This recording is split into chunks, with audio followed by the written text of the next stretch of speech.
എല്ലാവർക്കും നമസ്കാരം. ഞാൻ ബ്രൈറ്റ്. ഈ കേരളം ഓൺലൈൻ സർവീസിലേക്ക് സ്വാഗതം. രാജ്യത്തെ പാസ്പോർട്ട് അപേക്ഷാ നിരക്കുകൾ, ഫീസുകൾ വർദ്ധിപ്പിച്ചിരിക്കുകയാണ്. ജൂലൈ 1 മുതലാണ് പ്രാബല്യത്തിൽ വന്നിരിക്കുന്നത്. വിദേശങ്ങളിൽ നിന്ന് അപേക്ഷിക്കുമ്പോഴുള്ള നിരക്കുകളിലും വർധനവുണ്ട്. വിദേശ നിരക്കുകൾ ഉൾപ്പെടെയുള്ള കാര്യങ്ങൾ വീഡിയോയിൽ പരിശോധിക്കുന്നുണ്ട്. പാസ്പോർട്ട് പുതുക്കുന്നതിൻ്റെയും അതുപോലെ തന്നെ പുതിയ പാസ്പോർട്ടിന് അപേക്ഷിക്കുന്നതുമായിട്ടും PCCയുമായിട്ടൊക്കെ ബന്ധപ്പെട്ട വീഡിയോകൾ ചാനലിൽ ലഭ്യമാണ്. പാസ്പോർട്ട് എന്ന പ്ലേലിസ്റ്റിൽ ഈ വീഡിയോകളൊക്കെ നിങ്ങൾക്ക് ലഭിക്കും. ലിങ്ക് കൊടുത്തിരിക്കാം. ഏതാണ്ട് 10-12 വർഷക്കാലമായിട്ട് ഫീസ് വർധന ഉണ്ടായിട്ടില്ല. ഞാൻ ഓൺലൈനായിട്ട് ചെയ്തു തുടങ്ങിയിട്ട് 12 കൊല്ലമായി. അതിനു മുമ്പുള്ള കാര്യം എനിക്ക് അറിയത്തില്ല. അറിയാവുന്നവർ കമൻറ്റ് ചെയ്യുക. ഇവിടെ നമുക്ക് നേരത്തെയുള്ള റേറ്റുകളാണ് ഇവിടെ കാണിച്ചിരിക്കുന്നത്. നേരത്തെ നോർമൽ പാസ്പോർട്ടിന് 1500 രൂപയും തൽക്കാലിന് 3500 രൂപയും അതുപോലെ തന്നെ PCCക്ക് 500 രൂപയുമായിരുന്നു ഈടാക്കിക്കൊണ്ടിരുന്നത്. അതാണ് ഇവിടെ കാണിച്ചിരിക്കുന്നത്. ഇനി നമുക്ക് പുതിയ റേറ്റുകൾ എത്രയൊക്കെയാണെന്ന് നോക്കാം.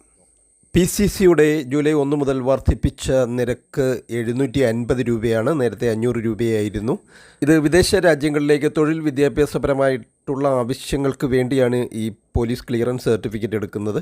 നാട്ടിലെ ആവശ്യങ്ങൾക്ക്, ഉദാഹരണം സ്കൂൾ ബസ് ഡ്രൈവർ തുടങ്ങിയവയ്ക്ക് PCC എടുക്കുന്നത് തുണ പോർട്ടൽ വഴിയാണ്. അതിന് നോൺ ഇൻവോൾവ്മെൻറ്റ് ഒഫൻസ് സർട്ടിഫിക്കറ്റ് എന്നാണ് പറയുന്നത്. പക്ഷേ നമ്മൾ PCC എന്ന് അതിനും പറയും, മാറിപ്പോകരുത്.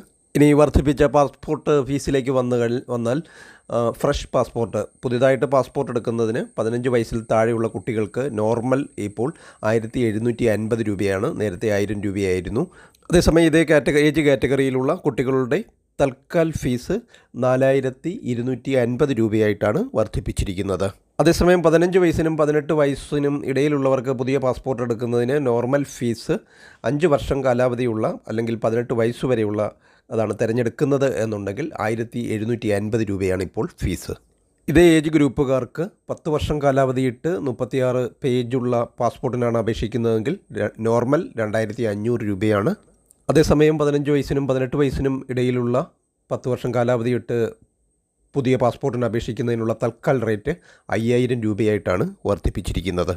18 വയസ്സിന് മുകളിലുള്ളവർക്ക് പുതിയതായിട്ട് പാസ്പോർട്ട് എടുക്കുന്നതിന് 36 പേജുള്ള പാസ്പോർട്ട് എടുക്കുന്നതിന് നോർമൽ ഫീസ് 2500 രൂപയും തൽക്കാൽ ഫീസ് 5000 രൂപയുമാണ്.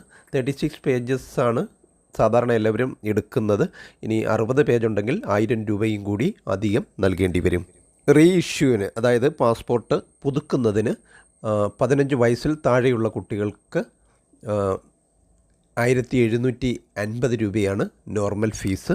15 വയസ്സിനും 18 വയസ്സിനും ഇടയിലുള്ളവർക്ക് പാസ്പോർട്ട് പുതുക്കുന്നതിന് 10 വർഷം കാലാവധിയുള്ള പാസ്പോർട്ട് 10 വർഷത്തേക്ക് പുതുക്കുന്നതിന് നോർമൽ ഫീസ് 2500 രൂപയാണ്. 15 വയസ്സിനും 18 വയസ്സിനും ഇടയിലുള്ളവർക്ക് പാസ്പോർട്ട് പുതുക്കുന്നത് തൽക്കാൽ സ്കീമിലാണെങ്കിൽ 4250 രൂപ തന്നെയാണ് അടയ്ക്കേണ്ടുന്നത്. അതേസമയം 18 വയസ്സിന് മുകളിലുള്ളവർക്ക് പാസ്പോർട്ട് പുതുക്കുന്നതിനും പുതിയ പാസ്പോർട്ട് എടുക്കുന്നതിനും നോർമൽ 36 പേജസ് ഒരേ റേറ്റാണ്, 2500 രൂപയാണ്. തൽക്കാൽ സ്കീമിലാണ് പുതുക്കുന്നത് എന്നുണ്ടെങ്കിൽ 5000 രൂപയാണ് 18 വയസ്സിന് മുകളിലുള്ളവരുടെ പുതിയ റേറ്റ്. 18 വയസ്സിന് മുകളിലുള്ളവർക്ക് personal particulars change, ECNR change തുടങ്ങിയ പ്രോസസ്സുകൾ ചെയ്യുന്നതിനും ഇതേ റേറ്റ് തന്നെയാണ്, 2500 ആണ്. തൽക്കാൽ സ്കീമിലാണെങ്കിൽ 5000 രൂപയും അടയ്ക്കേണ്ടി വരും. എന്നാൽ ലോസ്റ്റ് ഡാമേജ് പാസ്പോർട്ട് നഷ്ടപ്പെട്ടു പോയാൽ അപേക്ഷിക്കുന്നതിന് നോർമൽ ഫീസ് 5000വും തൽക്കാൽ ഫീസ് 7500 രൂപയുമായിട്ട് വർദ്ധിപ്പിച്ചിട്ടുണ്ട്. ഇനി വിദേശ നിരക്കുകൾ നോക്കാം. നോർമൽ അപേക്ഷയ്ക്ക് നേരത്തെ 6600-നടുത്തായിരുന്നു. ഇപ്പോൾ അത് ഏതാണ്ട് 11800 രൂപയായിട്ട് വർദ്ധിപ്പിച്ചിട്ടുണ്ട്. തൽക്കാൽ സ്കീമിൽ വിദേശ രാജ്യങ്ങളുടെ റേറ്റ് 23591 രൂപയുമായിട്ടാണ് വർദ്ധിപ്പിച്ചിരിക്കുന്നത്. ഇതോടെ ഈ ഒരു വീഡിയോ ഇവിടെ പൂർണ്ണമാവുകയാണ്. Thank you for watching video.